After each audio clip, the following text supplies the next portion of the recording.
On August 7, 1942, Japan received an urgent distress call reporting that Allied forces had begun an invasion of the Solomon Islands and Guadalcanal Island in the South Pacific. Determined to not lose any territory, the Imperial Japanese Navy immediately commissioned Vice Admiral Gunichi Mikawa and his fleet to intercept the Allied transports and interrupt the landings before they were completed. Mikawa's fleet then sailed from Rabaul in a fervent dash to reach the Solomon Islands, reaching their objective on August 8th after clever evasion maneuvers to confuse Allied reconnaissance aircraft. The Allied forces had no idea what was coming. The Vice Admiral had a plan for a nighttime attack to take advantage of his sailors' unmatched night battle doctrine and the U.S. Navy's inexperience at fighting in complete darkness. Thus, the Allied northern force was abruptly intercepted, and its crews were blinded by the scorching Japanese searchlights. The Navy officers didn't know what was happening, as they were certain an attack of any significant scale would have been detected by their aerial reconnaissance forces. However, the Japanese showed no mercy while unleashing their attack and taking advantage of their enemy's confusion. As the Allied sailors realized they were being attacked, a desperate fight for their lives ensued, turning into one of the most devastating confrontations in U.S. Navy history.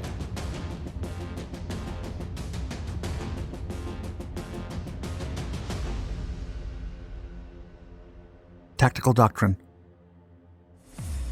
The Battle of Midway had been an overwhelming and influential victory for the Allies in the Pacific theater. After the tremendous triumph, Japanese naval power had been severely weakened, and their presence in the mid-Pacific had been all but neutralized.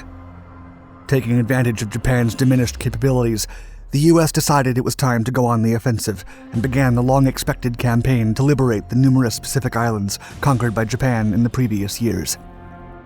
For Japan, Midway had been humiliating. They had lost their only chance to destroy the U.S. Pacific Fleet and force them to the negotiating table.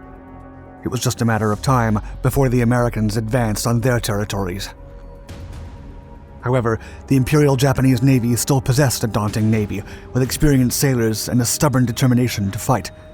They would not concede an inch of their territories in the South Pacific without a fight. When it came to numbers, Japan still outnumbered the U.S. in warships. And even though they didn't have as many aircraft carriers or a developed carrier doctrine, Japanese heavy cruisers were still more than able to pack a significant punch. Furthermore, now that they were being forced into a defensive position, they planned to take advantage of their legendary night combat doctrine. For decades, the Japanese had emphasized night operations as their tactical doctrine, and they took great pains to augment the capabilities of their lookouts.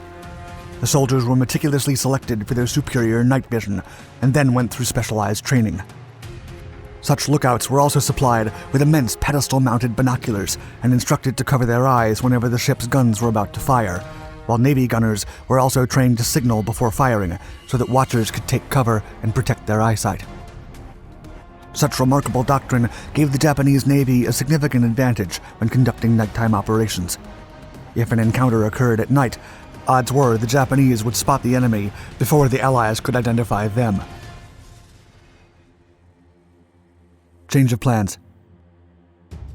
Admiral Ernest J. King was eager to take the fight to the Japanese in the South Pacific after the victory at Midway. However, the U.S. Pacific Fleet was considerably depleted after the attack on Pearl Harbor, and the Allied High Command was hesitant to execute an offensive before further preparation. The estimates were that the Allies would be able to perform an offensive on the Solomon Islands by the late fall of 1942. Nevertheless, the situation would take an urgent turn after Allied intelligence learned the Japanese forces at Guadalcanal Island were building an airfield. If they succeeded, they would have the means to completely cut off sea lanes and communication lines between the US and Australia. That scenario could not happen under any circumstances, so the first offensive in the Pacific theater was moved up to August. Due to such hasty preparations, the invasion was highly improvised and lacked the tactical appraisal that Allied admirals would have wanted. Still, the mission was approved, and it would be known as Operation Watchtower. Despite the makeshift nature of the Allied planning, lousy weather allowed the over 80 ships to reach the islands north of Australia without being detected by Japanese reconnaissance aircraft.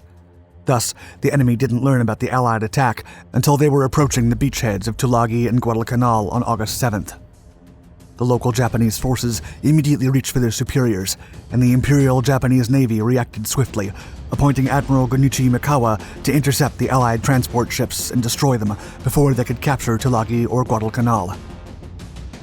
Mikawa was an experienced naval strategist stationed at the heavily fortified Rabaul Island, who knew how to potentialize his men's advantages and de-emphasize their shortcomings.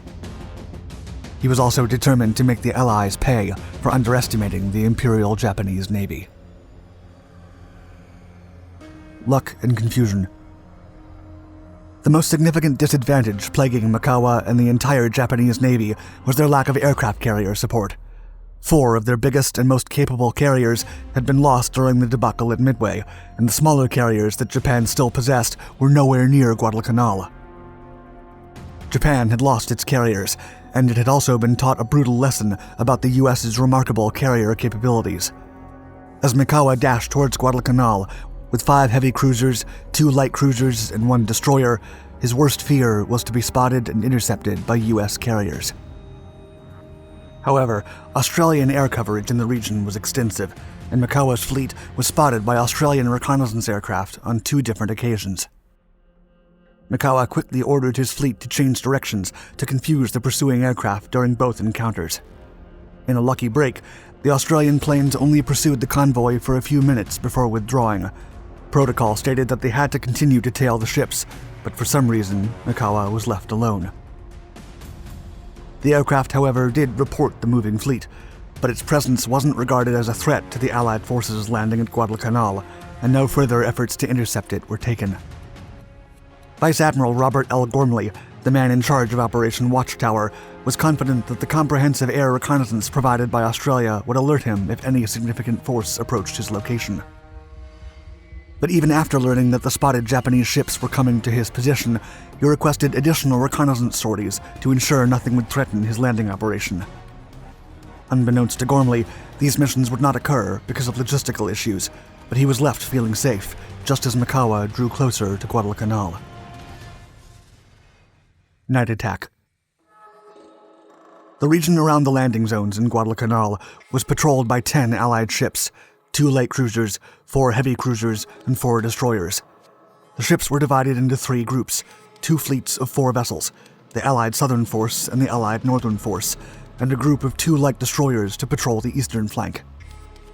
As Mikawa approached the contested zone around Savo Island, he deployed 3 float planes to provide a final reconnaissance report on the Allied ships and 5 flares once the battle started. And even as the 2 ships patrolling the eastern front spotted the aircraft, they failed to report their presence.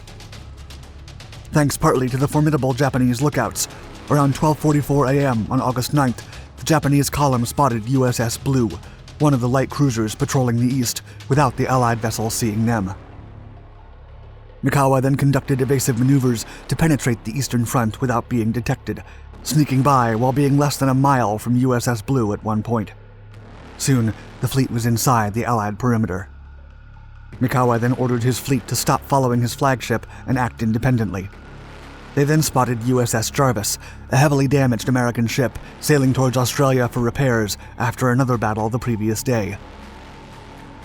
The IJN Unagi destroyer then broke off from the Japanese fleet to engage the damaged US vessel, while the rest of the formation moved forward towards the recently spotted Allied Southern Force. Soon, the Japanese started firing while blinding the enemy crews with their powerful spotlights. As the Japanese float planes dropped flares around the Southern Force, illuminating the sea around them, a fierce battle ensued, with the Allied sailors struggling to assess the situation. In addition, the Japanese fleet inflicted heavy damage on HMAS Canberra, the closest vessel. Canberra was quickly disabled, with her captain gone and the ship losing power. Still, she managed to avoid 11 torpedoes. Next, the Japanese attack focused on a second Allied ship, USS Chicago. A torpedo hit Chicago towards her bow, and relentless gunfire destroyed her mainmast. The US sailors struggled to bring their guns against the Japanese attackers, and when they finally did, they inflicted light damage on IJN Tenryu. Chicago then drifted east and exited the battle, leaving the 2 remaining destroyers alone and without directives. After exchanging brief fire, the 2 damaged destroyers also left the scene, and the Japanese formation moved north. Astonishingly, not one of the escaping Allied ships reported what had just happened. a retreat. As Mikawa spotted the Allied northern force 9 miles ahead of them, the Allied forces failed to identify the enemy once again. The Japanese then launched several torpedoes and brought their searchlights down on their targets. The Allied sailors were taken by surprise and failed to respond, and a rain of fire fell on USS Quincy, setting her deck on fire and damaging it severely. In a desperate effort, Quincy returned the fire, taking out 36 Japanese sailors aboard the fleet's flagship, and almost Mikawa himself. 2 torpedoes then struck Quincy, rendering her unusable as she burned away. Meanwhile, the Japanese targeted USS Vincennes, setting her floatplane fuel on fire and setting the deck aflame. The Japanese finished Vincennes off with 2 torpedo strikes, after which her captain ordered the crew to abandon the ship. Now it was USS Astoria's turn to withstand the wrath of Mikawa. The Japanese fleet soon concentrated their fire on her as the American ship's captain rushed to deck to see who was attacking them. The U.S. Navy sailors were still confused, and incredibly, Astoria's commander ordered his crew to stop firing, as he was not sure if they were targeting a friendly ship. However, by the time Astoria resumed the attack, it was too late, with heavy shelling disabling 3 of her main guns, and in an instant, she became a scorching, floating wreck. The Japanese then retreated north, leaving behind 3 sunk U.S. heavy cruisers and several destroyers fleeing for their lives. Over 1,000 Allied sailors lost their lives during the battle, with the Japanese only suffering 58 casualties. The event became an overwhelming victory for Mikawa, and it would go down in history as the U.S. Navy's most significant defeat. Interestingly, the colossal victory could have become a watershed for Japan. Mikawa couldn't have known, but no U.S. carriers were in the region, and if he had continued to the landing zone, he could have easily shredded through the over 80 unprotected transport ships unloading in Guadalcanal. Such an offensive in the Pacific would have been a complete disaster, and the war might have taken a completely different turn. Thank you for watching our video. Do you think the Allies would have desisted from going on the offensive if Mikawa had destroyed the landing force? Let us know in the comment section below. And for more thrilling history-inspired content, don't forget to subscribe to Dark Seas and all of our other Dark Documentaries channels. Stay tuned.